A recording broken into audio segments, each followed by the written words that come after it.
Hello friends, आज हम बात करेंगे एक इम्पॉर्टेंट और यूजफुल टॉपिक के बारे में। आज हम बात करेंगे अगर किसी व्यक्ति को डीप वीनस थ्रोम्बोसिस या पल्मोनरी एम्बोलिज्म या कोई क्लॉटिंग रिलेटेड प्रॉब्लम है। ज़्यादातर ये वाल्व वाले पेशेंट्स में भी जिनको क्लॉटिंग का प्रॉब्लम है उनके लिए भी एप्लीकेबल है। जो लोग एंटी कोएगुलेंट्स पे हैं उन लोगों के लिए एप्लीकेबल है कि उनको किस तरह का डाइट लेना चाहिए। देखिए, वाल्व वाले पेशेंट में सबसे बड़ा प्रॉब्लम यह होता है कि उनको अपन खून पतला करने की दवा देते हैं जो कि विटामिन के एंटागोनिस्ट होता है। विटामिन के एंटागोनिस्ट बेसिकली विटामिन के एक क्लॉटिंग विटामिन है जो शरीर में क्लॉटिंग को ट्रिगर करता है। कई लोग इसमें अगला क्वेश्चन ही पूछेंगे कि इसका मतलब तो विटामिन के डेंजरस है क्योंकि क्लॉट बनाएगा तो हार्ट अटैक आ जाएगा। हार्ट अटैक आने का रीज़न प्लेटलेट्स का एक्टिवेशन है, वो कम करने के लिए एंटी प्लेटलेट लगता है। विटामिन के अलग तरह से ऐड करता है जो खून गाढ़ा करने वाला तत्व है बेसिकली, लेकिन वो हार्ट अटैक नहीं करता है। वो जो क्लॉटिंग फैक्टर्स है उनको बनाता है। अगर वो नहीं होगा तो बॉडी में ब्लीडिंग होने का चांस हो जाएगा। अगर किसी पेशेंट को चोट लगेगी या किसी भी व्यक्ति को चोट लगेगी तो कहीं से ब्लीडिंग रुकेगा नहीं। तो इसलिए विटामिन के एक बहुत इसेंशियल विटामिन है। इसमें कुछ क्लॉटिंग फैक्टर्स जैसे कि फैक्टर 2, 7, 9, 10 ये फैक्टर को एक्टिवेट करता है विटामिन के, और बॉडी में इस फैक्टर्स के होने से ब्लड थोड़ा सा गाढ़ा होता है और अगर कोई आपको चोट लगती है तो ब्लीडिंग नहीं होती। लेकिन अगर किसी व्यक्ति को वाल्व का प्रॉब्लम है, अगर किसी व्यक्ति को मेटालिक वाल्व अगर यूज़ किया गया है, अगर किसी व्यक्ति को पहले कोई क्लॉटिंग डिसऑर्डर्स हुआ है या किसी को डीप वीनस थ्रोम्बोसिस हुआ है या पल्मोनरी एम्बोलिज्म हुआ है। डीप वीनस थ्रोम्बोसिस का मतलब है कि पाँव की नली में क्लॉट हुआ है या हार्ट से जो लंग्स में नली जाता है उसमें कोई अगर किसी को क्लॉट हुआ है तो ऐसे पेशेंट में विटामिन के एंटागोनिस्ट दिया जाता है क्योंकि ब्लड में ये तत्व को हमें कम करना पड़ता है। ये फैक्टर्स जो है ब्लड में क्लॉटिंग कैस्केड को एक्टिवेट करते हैं। तो हम अगर विटामिन के एंटागोनिस्ट पेशेंट को दे रहे हैं तो कोई भी ऐसा पदार्थ जिसमें विटामिन के होता है वो हमें पेशेंट को नहीं देना चाहिए। पर इसमें प्रैक्टिकल प्रॉब्लम ये आती है कि देखिए ये सारे तत्व जो हैं हरी साग सब्जी वगैरह में ज़्यादा मिलते हैं, जो भी ग्रीन लीफी वेजिटेबल्स हैं या कुछ नॉन वेजिटेरियन फूड्स प्रोडक्ट्स में भी ज़्यादा मिलते हैं। अब ये हरी साग सब्जी वाला जो प्रोडक्ट्स है ये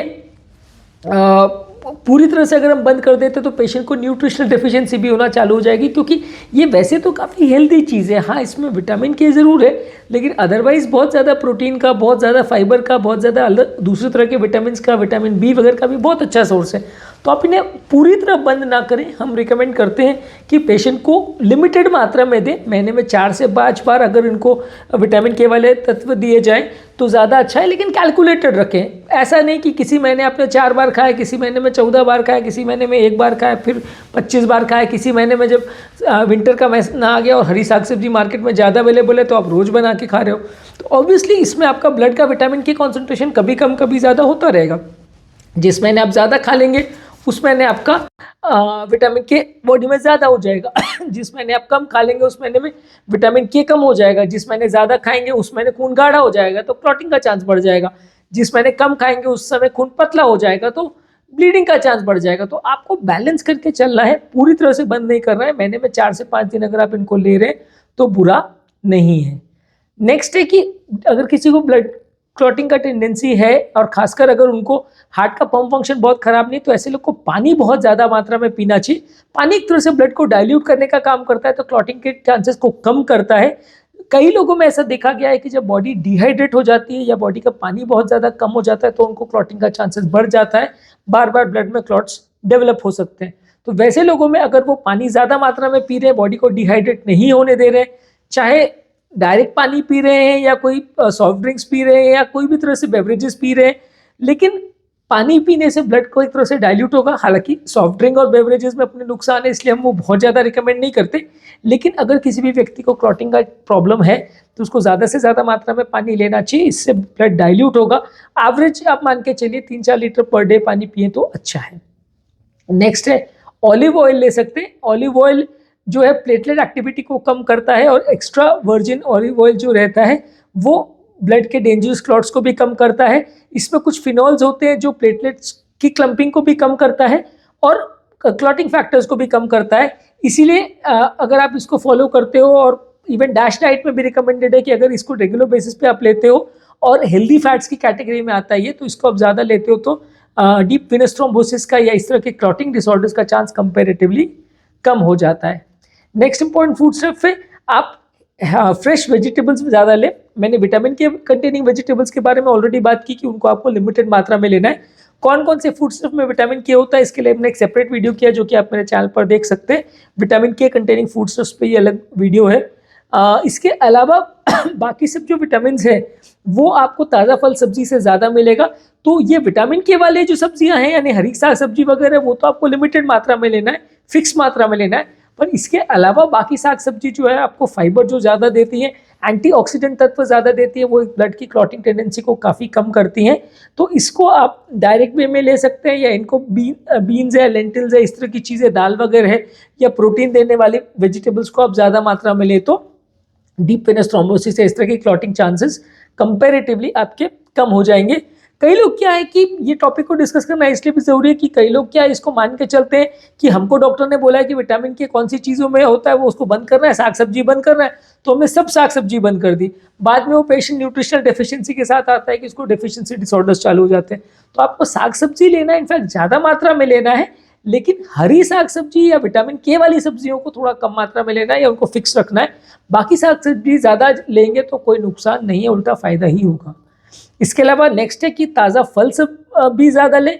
जितने फल आप ज़्यादा लोगे, खासकर अगर एप्पल्स है, ऑरेंजेस है, अंगूर है, पियर्स है, बेरीज है, ये सारी चीज़ों को आप अगर ज़्यादा मात्रा में लोगे, सिट्रस फ्रूट्स है जैसे ग्रेप फ्रूट है, ये सारी चीज़ें आपको कंपैरेटिवली ज़्यादा हेल्दी रहेंगी और अगर आपको क्लॉटिंग की टेंडेंसी है तो उसे कम करने में मदद करेंगी। तो इसलिए बॉडी के माइक्रोन्यूट्रिएंट्स भी इससे बेटर होते हैं, बॉडी के विटामिन और मिनरल्स भी इससे बेटर होते हैं।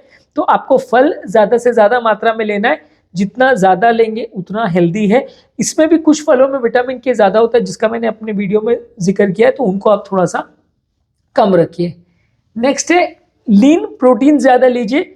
जिन लोग को भी क्लॉटिंग का चांसेस है, क्लॉटिंग की टेंडेंसी है या डीप वेनस थ्रोम्बोसिस है, उनको आपको प्रोटीन कंटेनिंग मील ज़्यादा लेना है। अगर फैट कंटेनिंग एनिमल फूड ले रहे हैं तो उसमें लीन पोर्शन लेना है, यानी जैसे स्किनलेस पोल्ट्री हुई या लीन बीफ हुआ या लीन चिकन हुआ, इस तरह के जो प्रोडक्ट्स होते हैं जिसमें प्रोटीन कंटेंट ज़्यादा मिले, फैट कंटेंट ज़्यादा नहीं मिले, ऐसी चीज़ों को आपको लेना है। ज़्यादा फैट लेंगे तो बॉडी के क्लॉटिंग चांसेस को बढ़ाएगा, ज़्यादा प्रोटीन्स लेंगे तो क्लॉटिंग चांसेस को कम करेगा।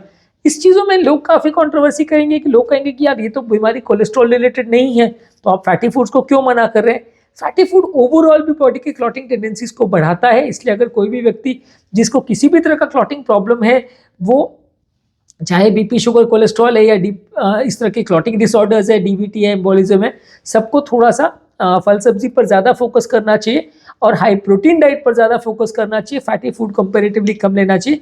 ये ओवरऑल वजन ज़्यादा बढ़ाता है और इनडायरेक्टली अगर वजन ज़्यादा बढ़ाएगा तो क्लॉटिंग की टेंडेंसी बढ़ जाएगा, पेशेंट सीडेंटरी हो जाएगा। तो इसलिए फैटी फूड को अवॉइड करके आप प्रोटीन वाले फूड्स को लें तो ज़्यादा अच्छा है। लास्ट है आपको नॉन प्रोसेस्ड फूड्स कंपैरेटिवली लेना चाहिए, ज़्यादा प्रोसेस्ड फूड्स नहीं लेना चाहिए। ज़्यादातर प्रोसेस्ड फूड्स में कुछ प्रिजर्वेटिव्स डाले हुए होते हैं, कुछ सोडियम कंटेंट ज़्यादा होता है, तो ये ब्लड की क्लॉटिंग टेंडेंसी को बढ़ाते हैं, कोलेस्ट्रॉल प्लैक्स को बढ़ाते हैं, ओवरऑल हेल्थ के लिए अच्छे नहीं है। तो इसलिए अगर आप नॉन प्रोसेस्ड फूड्स में ज़्यादा लेते हैं, जैसे होल ग्रेन्स है, वेजिटेबल्स है, फल सब्जी है, ये सारी चीज़ों को ज़्यादा लेते हैं जो कि प्रोसेस्ड नहीं है, कैंड नहीं है, प्रिजर्व नहीं है, तो हेल्थ के लिए ज़्यादा अच्छा है।